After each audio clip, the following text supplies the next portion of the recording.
Nós falávamos sobre a história de Davi, como ele, antes de enfrentar o Golias, a sua célebre vitória contra o gigante Golias, ele teve de enfrentar algumas outras batalhas para chegar até o Golias. E o que todo mundo ouve falar é a vitória contra Golias, mas muitos não sabem das outras pequenas vitórias, mas tão importantes quanto, se não mais importantes, porque sem elas ele nunca chegaria até Golias, batalhas que ele teve que vencer. E é assim normalmente na vida. Às vezes você conhece uma pessoa pelos grandes sucessos que ela teve, e quando você vê um grande sucesso de uma pessoa, a tendência é dizer assim: ah, foi sorte, a pessoa deu sorte, olha só, a pessoa teve uma grande vitória. Mas ninguém vê quantas pequenas batalhas a pessoa teve de enfrentar e vencer antes daquela grande batalha pela qual ela ficou conhecida. É assim no mundo dos negócios, é assim no mundo dos esportes, é assim na vida de forma geral. Muitos falam, muitos querem vencer grandes batalhas, mas não vencem nem as menores. E aí, como é que vão querer vencer as maiores? Muito bem. Então, voltando a uma das pequenas vitórias, mas que eu considero muito grandes, de Davi, foi quando ele chegou lá no vale onde estavam acampados o exército de Israel e do outro lado o exército dos filisteus, onde estava Golias. No exército de Israel estavam os seus irmãos, os irmãos de Davi. E Davi chegou ali exatamente porque o seu pai, Jessé, o enviou ali para levar comida aos seus irmãos, alimentos, suprimentos, e também para ver como eles estavam e levar de volta notícias para o seu pai. Então diz o texto sagrado, você pode ler isso lá no primeiro livro de Samuel, capítulo 17, e no versículo 22, diz que Davi chegou onde os irmãos estavam e perguntou se eles estavam bem. E naquele tumulto todo que estava acontecendo ali, todo mundo preocupado, o que a gente vai fazer? Golias está desafiando o exército de Israel, quem vai lutar contra o Golias, etc. Davi se inteirou do que estava acontecendo e ouviu o desafio de Golias também. E se irou por isso. Davi teve uma reação que era a reação que faltava nos homens do exército de Israel. Uma reação de afronta, uma reação de não aceitar aquilo como algo normal e não ficar olhando para o tamanho do Golias, nem as suas armas, mas olhar para o tamanho do seu Deus, o tamanho do Deus de Israel, que era muito maior do que Golias. Mas é assim que acontece. Quando a pessoa está na carne, quando a pessoa está no plano natural, ela olha as coisas pelo que elas são.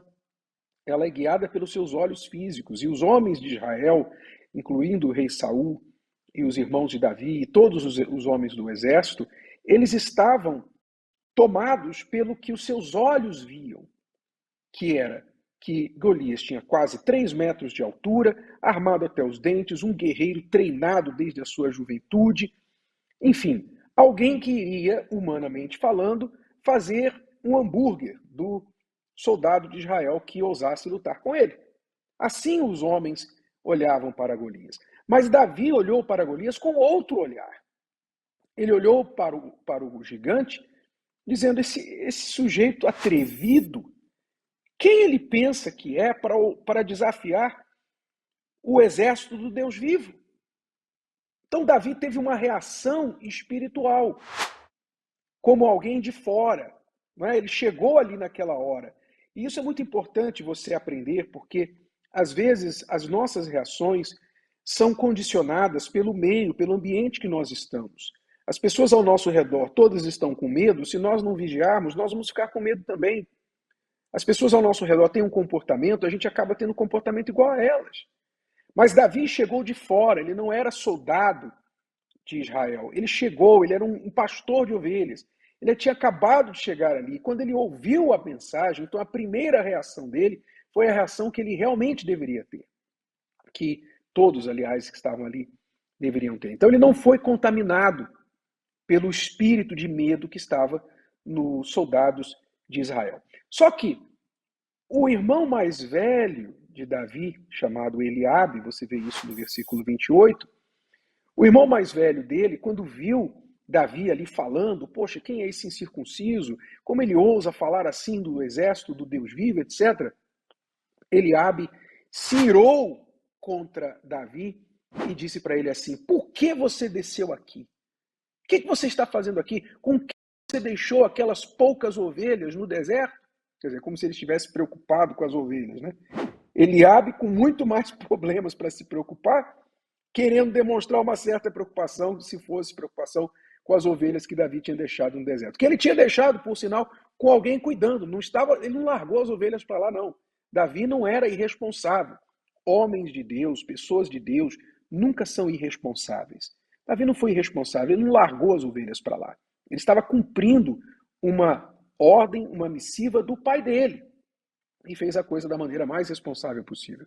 Mas Eliabe estava irado, dizendo, eu conheço a tua presunção, você se acha, eu sei da maldade do teu coração, quer dizer, virou, né? Ele virou psíquico. Ele conseguiu enxergar o que estava dentro do coração de Davi. Tem pessoas que acham que conseguem ler a mente das pessoas, conseguem ter olhar de raio-x para ver o que está dentro do coração das pessoas. Eliabe pensava isso também. Eu sei o que está dentro do teu coração, quer dizer, julgou Davi, presumiu que ele tinha pensamentos ruins, e não é nada disso. E as pessoas, infelizmente, gostam de fazer isso, de julgar, de se precipitar, tirar conclusões precipitadas. Eu sei a maldade que está no teu coração, você desceu aqui para ver a peleja, para ver a batalha, não é isso? Aí Davi respondeu assim, o que eu fiz agora? Em outras palavras, mais uma vez você pegando no meu pé, o que eu fiz agora? Por acaso não há razão para eu estar aqui? Não há razão, quer dizer, a nação está sob perigo de virar escrava dos filisteus e você me pergunta o que eu estou fazendo aqui? Por acaso não há razão para isso? Quer dizer, Davi viu razão em estar ali. A razão era a afronta que estava sobre o exército de Israel. Ou seja, ele viu razão. E muitas pessoas, infelizmente, não veem razão para se irar, não veem razão para se revoltar, acabam aceitando, tem aquela atitude do que será, será. Sabe aquela atitude, o que será, será? O que será, será. Assim muitas pessoas vivem a vida. Vem um problema para ela? O que eu posso fazer? O que será, será. O médico diz, você tem câncer. O que será, será. A esposa quer ir embora, quer o divórcio. O que será, será. O filho foi para as drogas. O que será, será. Tudo que a pessoa passa para ela enfrenta aquilo, quer dizer, não enfrenta, ela aceita aquilo como se fosse a coisa mais normal, mais natural do mundo. Davi, não. Davi tinha um espírito dentro dele de dizer, não, isso não está certo. Isso não é normal, alguém tem que fazer alguma coisa sobre isso. E se não tem nenhum soldado aí para fazer alguma coisa, eu vou fazer. Essa é a atitude que Deus procura nas pessoas de bem. Não deixe para os outros. Às vezes Deus mostra para você as coisas porque Ele quer que você faça alguma coisa. Se ninguém está fazendo, você vai e faz. Mas não é meu lugar. Também não era lugar de Davi. Davi não conseguia vestir nenhuma armadura. Não era lugar dele fazer alguma coisa, mas ele fez. Por quê? Porque a fé dele pediu aquilo. Então, olha que atitude legal que Davi teve. Quando Eliabe falou, o que você está fazendo aqui, etc., diz o texto sagrado que, no versículo 30, desviou-se dele, né, do irmão, para outro. Desviou-se do irmão e foi falar com outro. Quer dizer, deixou o irmão para lá. Olha,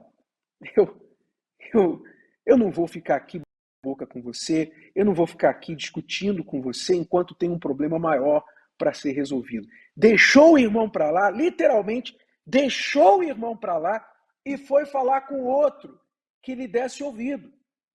Ora, é assim que a gente tem que aprender a fazer também. Não ficar batendo boca com quem é perda de tempo. Presta atenção, você fica batendo boca com quem você não tem que bater boca. Você fica perdendo o seu tempo discutindo com pessoas que não estão nem aí para você, só querem te criticar, só ficam julgando você, colocando você para baixo, duvidando da sua capacidade, sabe? Presumindo isso, presumindo aquilo a seu respeito. Você tem que fazer igual Davi. Desvie-se dessas pessoas. Ó, presta atenção. Guarda aí, versículo 30 de 1 Samuel, capítulo 17.